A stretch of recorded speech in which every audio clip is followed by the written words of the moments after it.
All right. Okay, making sure phone is on. Hello, everybody, and welcome to the Yoga in My School podcast. My name is Donna Freeman, and I am the host, and I'm so happy that you've joined me for this amazing episode with one of my favorite people, Carla Tantillo.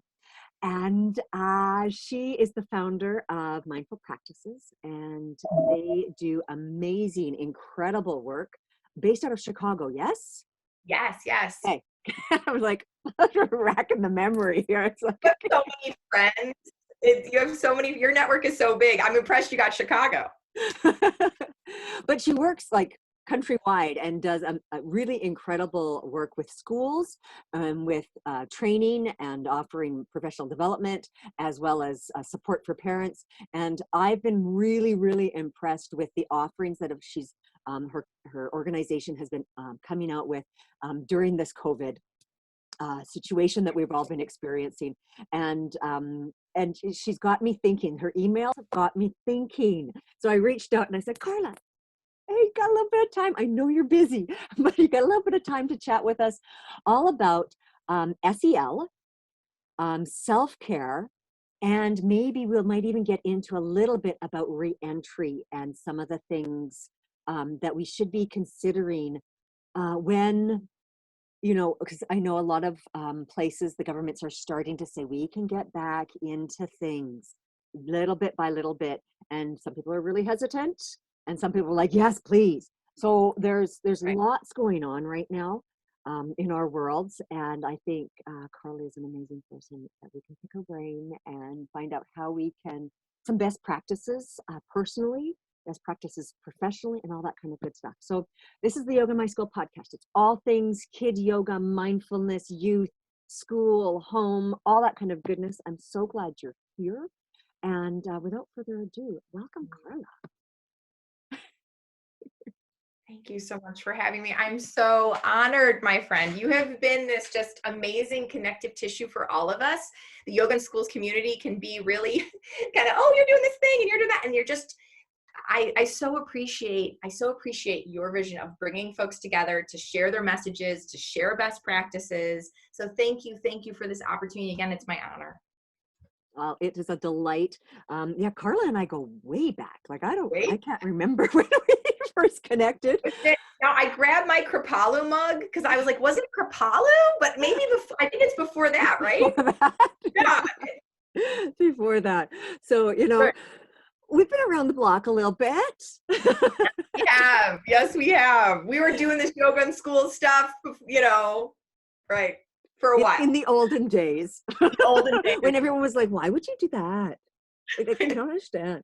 Okay, so the first thing, I want to clear this up before we kind of get into, but can you explain SEL to people who this might be the first time they've ever heard this term, but what is SEL? Absolutely. Absolutely. And SEL is one of those things that we hear that acronym dropped quite a bit. And then we're like, wait, what is that? And so it's social emotional learning, and just simple boiled down version is it's helping students and adults cultivate self-awareness so they can better regulate. So when we think about, wow, when I'm agitated at my mother-in-law, I roll my eyes, right? Okay, when I'm agitated, I roll my eyes. And so to stop rolling my eyes, what do I have to do? And she's a lovely woman, right? What do I have to do? I have to cultivate awareness of like, wow, when am I agitated? How do I know that I'm agitated, right? Well, maybe I feel like, for me, my ears get red, maybe my palms get sweaty, right? And so it's cultivating that awareness of self so we can better manage behavior. So often as adults that are working with students, or even adults that might have spouses or partners, will say like, why did you do that? We just talked about that yesterday. And the student or a partner will look at us and say, well, I don't know. And it's really, they're not lying to us often. They really don't know. And so the job of social emotional learning is to help cultivate awareness of self so then we can be our best selves in the world. Love it. Love it. And like, I love how you also said that this is for everyone. Like we use it as an acronym in educational terms. But I find that social emotional learning, that awareness component is so vital in all of our interactions And Right. really important now when we are in quarantine and we have the same few people to work with every day. And Somebody else's husband is not loading the dishwasher, my friend. I can see that look on your face. right, no, like, but just being aware, it's like, Right. okay, what has, I find a lot of people is this situation has exacerbated relationships because we are in close quarters with the same individuals. And so the things that you loved about them, you really love about them, and the things that drive you nuts about them really drive you nuts about them. And that's natural part of relationships. And so, being aware of your own responses so that you can go forward with grace and compassion for yourself and with others, Mm. kind of important. All right. Oh, 100%. I love the grace and compassion piece because I feel like that's what yoga teaches us. That's where the yoga and the mindfulness comes in, right? Is that we say like, all right, everyone, here's your call to action. Go cultivate self-awareness. And you're like, yeah, great, but how, right? And this is where we think about Viktor Frankl's work around the space between stimulus and response. Like, how do we cultivate that space? And we cultivate that space by cultivating awareness. And where do we find that? Often through yoga, through breath work, through meditation. It might be you go for a run. It might be that you do jumping jacks, but anything that gets you into the physical body for a moment, gets you into the breath, so you can press pause and say, I don't need to react in this moment, even though we've talked about loading the dishwasher probably 50 times since we've been sheltering in place. I'm not going to respond with my eye roll. I'm going to just find my breath in that moment, right? And then say like, all right, why am I agitated? Well, I am agitated because I don't feel heard. And when I don't feel heard, it's really triggering for me, right? As a person, as a woman in the world. And so I cultivate that awareness of self, like, all right, so what am I really responding to? Am I really responding to forks up, knives down, or what? Like, what am I responding to here? And that's where, again, yoga, breath work, so vital, so important. Like, have your practice, whatever it is, again, if it's running in place, awesome, but have your practice so you can press pause, go to that practice, and then come back to the situation. Yeah, well, exactly. And it's that, that awareness of, oh, there's something happening. Or it might, Yeah. what I find is that there's a bunch of little things. Okay. There's this little thing and this little thing and this little thing and this little thing. So there's all these little things. And then there is that one last little thing. and you freak out about such a minor thing. But if that little thing, that minor last little thing stood alone, you'd be fine. 100%. Right? 100%. Yep. And so it's kind of trying to find the point or interrupting that growing amount of irritants or little triggers or whatever. If you just take them one at a time, they're fine. At least this is my experience. If I take things one at a time, totally good. And I have to find the breaks and work practices into my life on a regular basis so that it doesn't culminate in me totally losing my stuff, which is never pretty.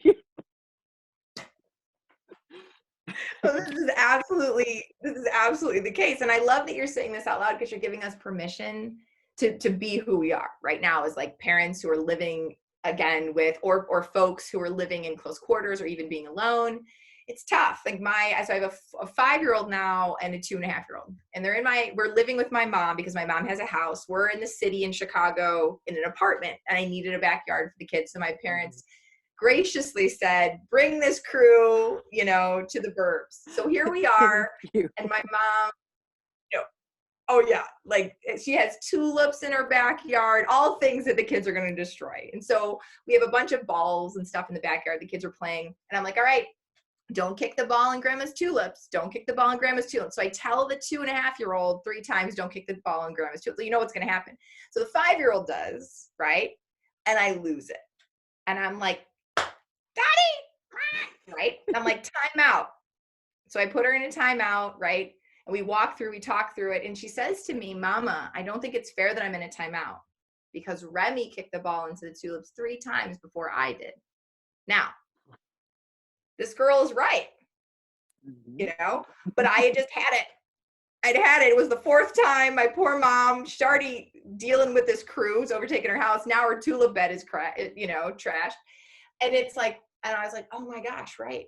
So even though we do this stuff for a living, the learning curve for us in this new environment, at least for me, is steep. It's pretty steep. I need to own that for our viewers. It's pretty steep. It's a constant working on self-awareness, right? It's not something we master. It's not something we say like, oh, I've got it. It's like, right. It's like triangle pose. Remember when you finally said, my triangle pose, I've got it. And then someone comes and makes an adjustment, right? Moves your femur back and you're like, oh, I don't got it. Go. Don't got it. Don't got it. Not even close. Yeah. Every now and again, my husband will look at me and he's like, really? Really? And he's like, and you teach this stuff? I was like, just think what I'd be like if I didn't teach this stuff. Oh yeah. Okay. 100%. 100%. Very human here. Yeah. You're getting the brass tacks today, people. All right. So how then, okay, so we've given people some lovely anecdotes about how to use social emotional awareness in their daily lives, but how can maybe our listeners as a teacher now reach teaching remotely, or as a parent with your kids and helping them through their schoolwork, or managing working at home and helping your children at home. Like, kudos to everybody who's doing that right now. Like, wow. To manage all of that, what are some ways that mindfulness tools, or this awareness of our emotional lives, what are some daily things that we can actually use, tools? That's such a great question. And I think that one of the pieces we need to remember, whether we're teaching yoga, whether we're an educator in a traditional school setting who now is teaching remotely, or we're homeschooling our own little ones, is that the power of modeling is the best teaching. And I know that puts some weight on our shoulders, right? We might want that answer to be, oh, just go to this website or check out this blah, blah, blah. And that's not really the case. What the case is articulating our journey with self-awareness as transparently as possible, so we can model it for our little ones, model it for our partners, model it for our colleagues. And the way that I like to do that is with a quick acronym of POP: pause, own it, practice. And so if anyone here has read my books, Everyday SEL, I talk about just the power of whether or not you're an early childhood teacher or high school teacher or somewhere in between, articulating and modeling for your students, all right, we all need a moment, or I need a moment. And what does that look like? And so what our trauma therapist on our mindful practice staff always recommends is start with a little bit of rhythm. So like a stomp, stomp, clap, clap, getting students out of kind of this intellectual or this fight or flight brain by getting them into the body. Stomp, stomp, clap, clap, and then pause. And then own what you're experiencing in that moment. Right? And we'll notice that some students will almost do this instinctively. You see that some students, when they're triggered, they'll almost jump, or they'll have like this response, right? They're getting into that physical body. And so have them do 3 jumping jacks and then communicate with you around what they're feeling, right? And so when my daughter, Dottie, said, hey, mama, come on here, equitable practices, in the backyard, I was like, you're right. And this is what I should have done. I should have stomp, stomp, clap, clap, just like I tell you to do, Dottie. And then own what I'm feeling right now. And what was I feeling right in that moment? I was feeling fear. I was feeling fear that grandma was going to be upset that her tulips were smashed. And she's been so wonderful having us live here. I don't want to upset your grandmother. And so I was able to take a moment and find my breath and assess what was going on with me. Now, do we expect that same level of articulation with a 5-year-old or a 6-year-old or even a high schooler, maybe even our partner? Well, no, right? I am less concerned as a practitioner. I'm less concerned that people can use the right adjective to describe their emotions. I'm less concerned even if they're able to articulate what they're feeling correctly, right? There's a lot of folks in the social emotional learning space that are like, well, are they depressed? Are they morose? Are they sad? is that really valuable information? In my opinion, it's not. What's valuable information is actually the process and the practice, and that they learn that that practice is accessible to them, right? We will never know. We'll never crack open the old skull and say like, oh, actually you're more morose than depressed. That's a fool's errand to me. I think what's important is saying like, here's the practice. And as we learn that process, we pause, we articulate whatever's going on with us. Even if it comes out jumbled, we're practicing that. And then we find a practice. What's the practice? And so for me, what I like to do is I like to sit, put my hand on my belly and my hand on my collarbones. And I like to take 3 breaths. And as you know, right, that first breath is all belly. But then I find myself regulating when that collarbone hand lifts as well. So then I have that visceral cue that tells me my body is regulating. When I'm dysregulated, it's all the hand on the belly's moving, I'm crunched over. But when I can find that breath up here in the collarbones, then I'm like, all right, I'm regulated. I feel my ears getting less on fire, less red, right? And so the long-winded but quick answer to your question is finding a practice and modeling that. So again, pop is easy. Pause, own it, practice. You pause, get into the body. You own it. This is what I'm feeling right now. Or I don't know what I'm feeling right now. I'm just, okay, let's take a moment then. How can you move from this feeling, whatever it might be, to feeling calm and regulated, right? Because if we try to engage our students intellectually, like, well, why do you think they're not there? They're here. Let's give them the practice. Let's get them back to regulation, because that's the errand. That's what we want to focus on, right? Yeah, basically, for me, what you're really describing is just becoming aware of that window of tolerance, right? 100%. Yes. Right. And am 100%. I hypo down here or hyper regulated? Am I like, which end of this window here? There we go. Which end of this window am I in? And how can I return then to something that feels better? Right. And I like, you're talking about something that's quite interesting, because so many people say, name it to tame it. Right? Yes. Name the emotion. You have to name the emotion in order to tame the emotion. And I do like creating that awareness of emotionality, right? But you're also talking about how finite do I need to go?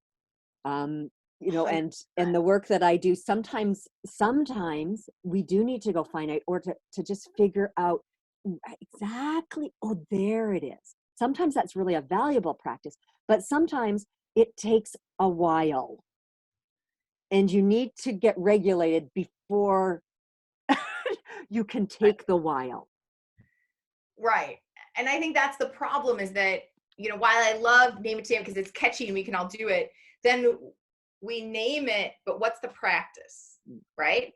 And so I often see that as like, all right, so we named it, but now what is the practice? And that's the goal. The goal is that the student understands that they're dysregulated, whether it's anger, depression, whether it's fear because of something they witnessed domestically before they walk out. There might be layers. They might be layers. And many of us were not trained social workers. We're not trauma therapists, right? And so asking students to unpack that, or expecting the adult that's working with that student to have that skill set to unpack that, right? That might be a heavy lift. And so instead, give them the space to articulate, find their voice in whatever way they can.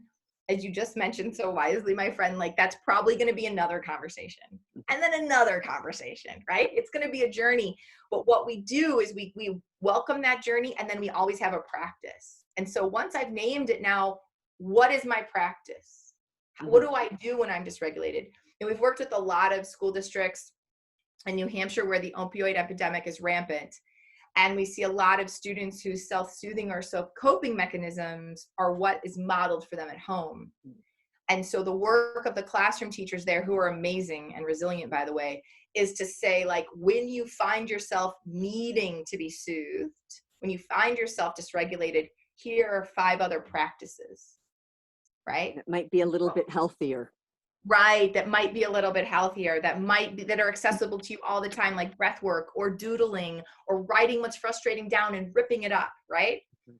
And so it's always, what I like to say is the power is in the practice, because we practice this pause, own it practice. And then we're constantly talking about like, what's a practice that works for you to get back online, to get back in the zone, to get back to regulated, whatever it might be. Fabulous. All right, we're going to shift a little bit and talk about Awesome. nurturers. Okay, because Mm.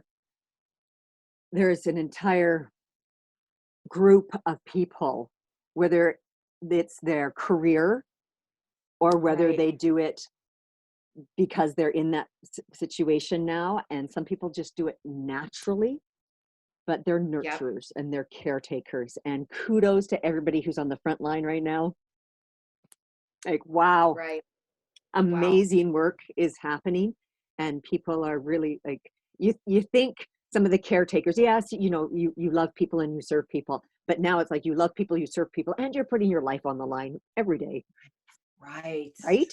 Like that takes things to a totally new level.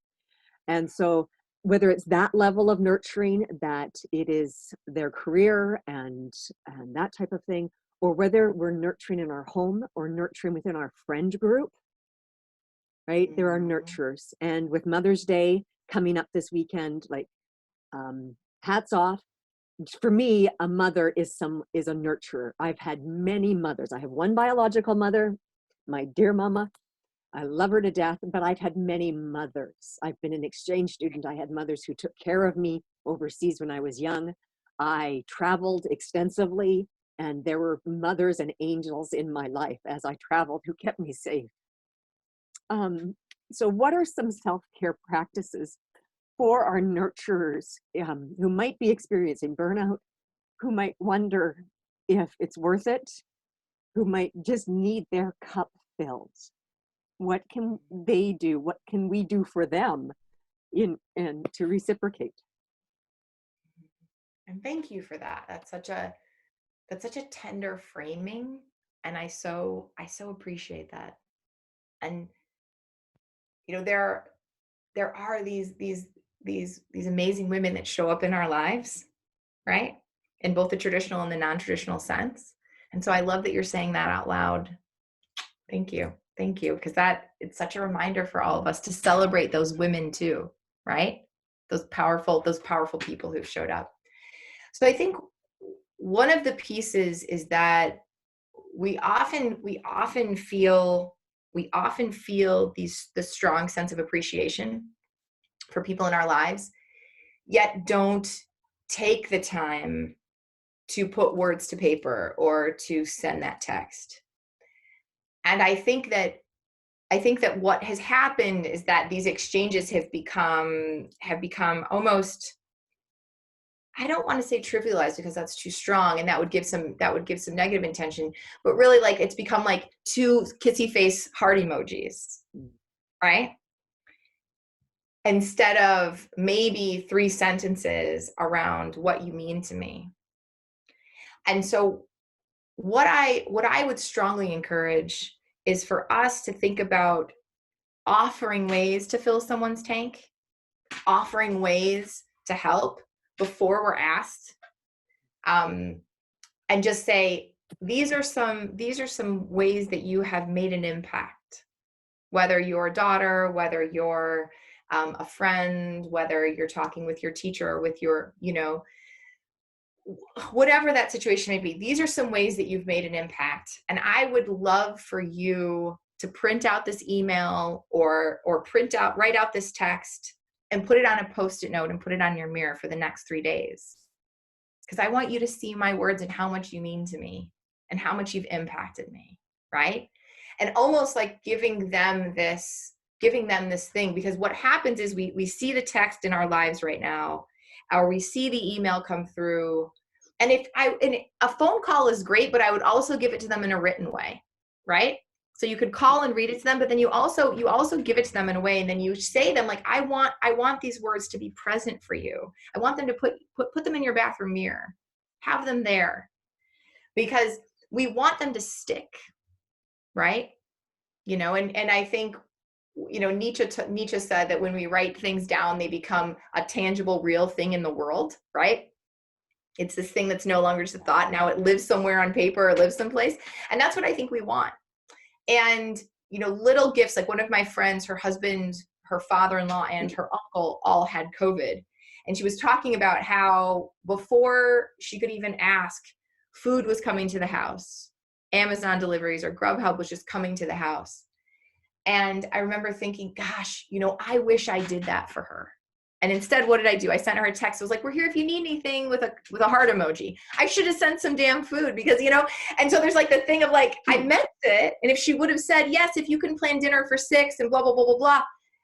But I should have just done it without being asked, And so that's my thing is let's say that, let's put on paper those things that we want to say, those things that are in our hearts. Let's try to avoid emojis are cute. Let's go for real. And then let's also do something without being asked, because those are gifts of real, just like thoughtfulness and kindness and time that I think folks appreciate and that fill our buckets. Well, and so often, I know in my life, so often it's the unexpected. Right. And someone they've been thinking of me and they drop by. A good friend of mine just dropped by a potted plant on my front doorstep. Ah, how nice. One morning. I was just like, and I'm like in tears as I open my door and see this, little plant with a little card saying, hey, I was thinking of you and I thought this would brighten your day. I'm like, brighten my month, my world, maybe. Like you totally hit it. Right. And so often it doesn't need to be anything big. It's just that little thought. But like you say, that caring, compassion, thoughtful thing. And we all have the best of intentions. Oh yeah. Right? We're all like, let me know how I can help. I'm happy to do anything, but just to do something. Mm-hmm. To do something small. Write a letter, write an email. Like, as you say, give your thoughts and your feelings life. Do some little thing. I know in my house, but probably about once a week, I try to make something. Oh. And so I make all kinds of goodies and then go and share them because I don't need that many goodies in my world. But I need a few goodies in my world. But then it's like, okay, I don't need 5 dozen cookies, but I can keep a dozen, and that means I have 4 dozen to give away. Right. And then I'll think of people, and just sit with names and who comes to mind, who, right? Or and especially because I know some people have dietary restrictions and stuff like that. So I'm like, oh, I need to make a gluten-free something. What could that be, right? And or a lactose-free or whatever. Like, and then those people come to mind, and they are so like. Some people have been in absolute tears. They're like, we never get things dropped off because like nobody knows how to make vegan treats. I'm like, oh, I know how to make vegan treats. Those are easy. Date balls. I'm your girl. Right, I got 6 jars of applesauce. They're just waiting to become brownies. Volunteer me, I'm in. Right, but doing, like as you say, it doesn't need to be something big, but those small kindnesses to people, maybe exactly. I know my world; they are exactly what I need. Right, right. Fabulous. Okay. All right. So we now kind of going to the next step. Sure. Reentry and recovery. Yes, everyone's favorite topic right now. Yeah. Right. Yeah. Like, I know here it's called phase 1. We are into phase 1 of reentry and recovery. Golf courses are open, people. Golf courses are open. It's going to be all right. There's a whole other, right. I know. Right. And this is a tough time to navigate because some people are still like, oh, hell no. Like, no, this is not happening. It is way dangerous out there. And other people are like, can we please get back? Like next, like this happened weeks ago. Right. And so how to do this again with that grace and compassion component. And then, so that's one part. And then how to do it with a trauma-informed lens. Because we've all just experienced or are in the throes of experiencing a major societal-wide trauma. Mm-hmm. Okay, so suggestions, ideas, take that one on. Right. How much time do we have? And so we just wrapped actually a town hall with Dr. Priya looking at recovery and return through like the medical MD lens. And then we have another town hall next Friday with a trauma expert, Lara Vian from our team. And so we're trying to come at this from multiple, angles. And so my answers will have a little bit of all of these lenses sprinkled in. I think the first off, and I love that you mentioned compassion, is I think the first off is looking beyond our own circumstance. And that can be challenging. If I'm a healthy individual and I'm living in a house where no one is deemed an at-risk or vulnerable population or person, then I might say, hey, what's the big deal about going to play golf? What's the big deal, right? Absolutely. However, we have to think about other folks that's not their circumstance. For instance, my own dad wanted to play golf this week, but my dad is the caregiver to my 94-year-old grandmother. He's also sharing that responsibility with my aunt and her husband, and my aunt is on her second round of chemo right now. So she is immunocompromised. My dad lives here with my mother in our family, right? And my mother had a heart attack 2 years ago and has some respiratory complications. So while my dad is a perfectly healthy guy who could go out and play, 10 rounds of golf, if he did catch anything, the consequences, right, are impossible to imagine. And so I think this is where when we look at the circumstances of families and choices that families are making or are not making, and we see people wearing masks or not, and we see people wearing gloves or not, does it hurt us to err on the side of caution? Does it hurt us to understand that people are making these choices, maybe not because of themselves, maybe they are healthy, but because of the folks that are in their community?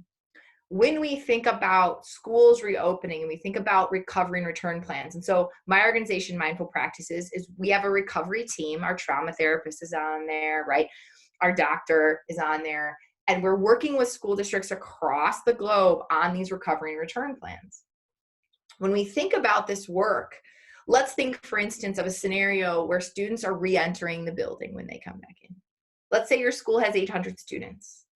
How do we screen to make sure that these students entering the building are healthy, right? Do we do temperature screenings? Well, we know that the most accurate temperature screenings, rectal, not possible, right? Even armpit, probably not possible. Forehead, okay. But how are we going to stagger the entry times when students are coming back into the building? And let's say that there is a student who has a temperature of 99 or above. What then happens? Do we call that parent and say, you've got to come pick up your child? Do we say, our school rules, you are never supposed to send them if they have a temperature? However, we also know that this is a community where parents have to go to work to be able to pay rent. And we know that because businesses were closed, that the pressure to go to work so businesses can make up that lost revenue is even greater. And so if I'm a parent who sends my child when they might feel a little bit warm, I might be sending that child because if I don't, I might lose my job. And so if I lose my job, I can't pay rent and I'm moving out, right? There are many layers again. So our school's prepared to house students for the day in beds that are 6 feet apart in different rooms. Our school's prepared to take students to the emergency room if their symptoms, right, increase or become more drastic or dire. And so I think that these are questions that schools have to start asking themselves and having really difficult conversations around.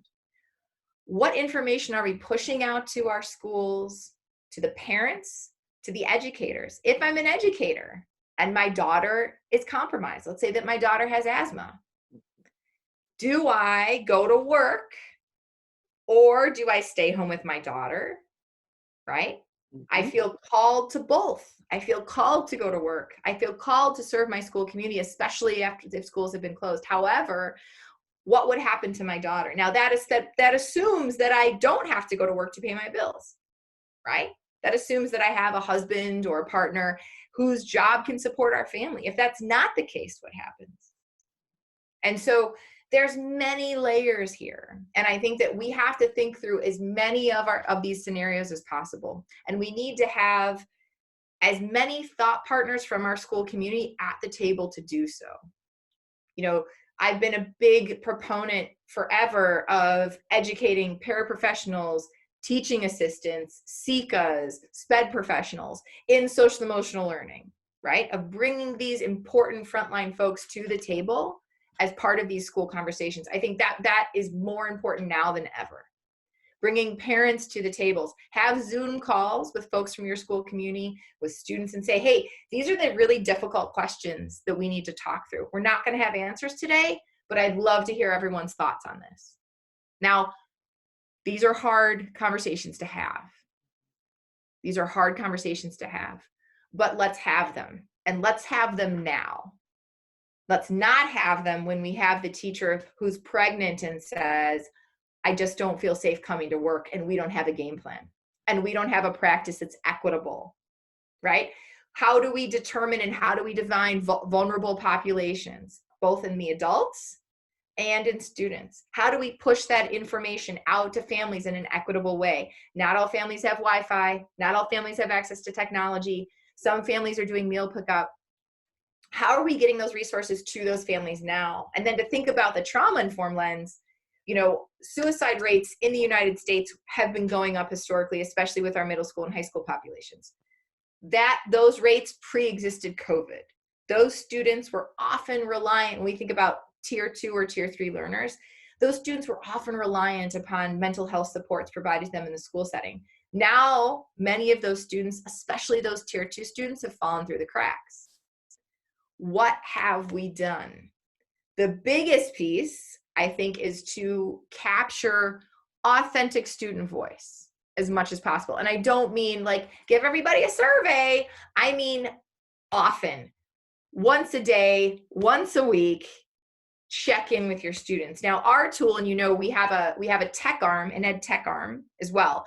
And we created a tool at the University of Chicago called Class Catalyst. And that's what Class Catalyst does, is it's a digital check-in for students, and it gives them a practice. And so they're checking in every day with a teacher, and then they're getting a practice to help them regulate, right? That option's out there, and it's free for schools right now. We made it free during the pandemic. So please, if you're interested in something like that, it's a free resource for you folks. It's called, go to classcatalyst.com, ClassCatalyst.com. It's free for you. Use it. Because what we need is to capture student voice and needs now, especially for those students who maybe aren't hopping on the remote learning options, right? And so we don't know how they are. We also have families that if they don't have Wi-Fi, let's get them printable analog resources. Again, we have free resources on our website for school districts to print out in English, in Spanish, and send home with families.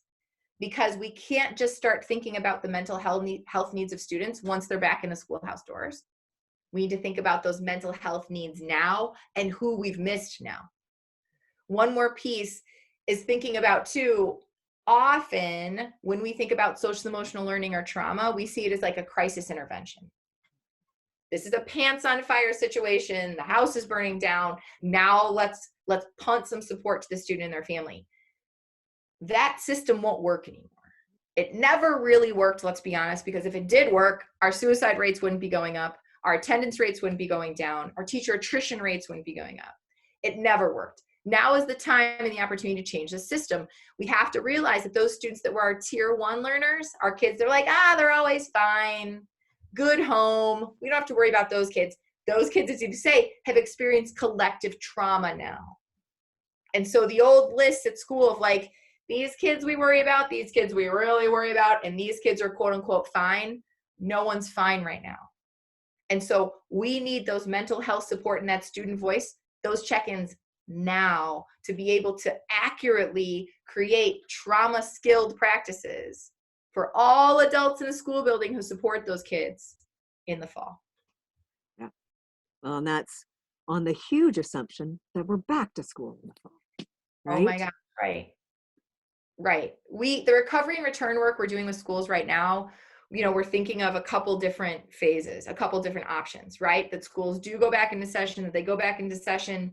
There's an outbreak, schools have to close again, whether it's in that geographic location or larger, right? And then also thinking about schools not going back into session or remote, where half the day is remote, half the day is in person. On our end, what we're doing as an organization is making sure that we're able to provide both live and digital support concurrently. And so there'll be no disruption in service if schools are in or out of session. I think that's really important for students. We need continuity of service, continuity of the same adult faces to help, again, provide mental health support. Well, gorgeous. That was amazing. Oh gosh. Sorry, I probably got a little soapboxy there, everybody. You think she's passionate about this stuff or something? What? Who knew? I know. Those people that know me are like, all right, yeah. Fabulous. There, like you say, there are some really important conversations, and we don't know the answers. This is a precedent-setting situation, and Right.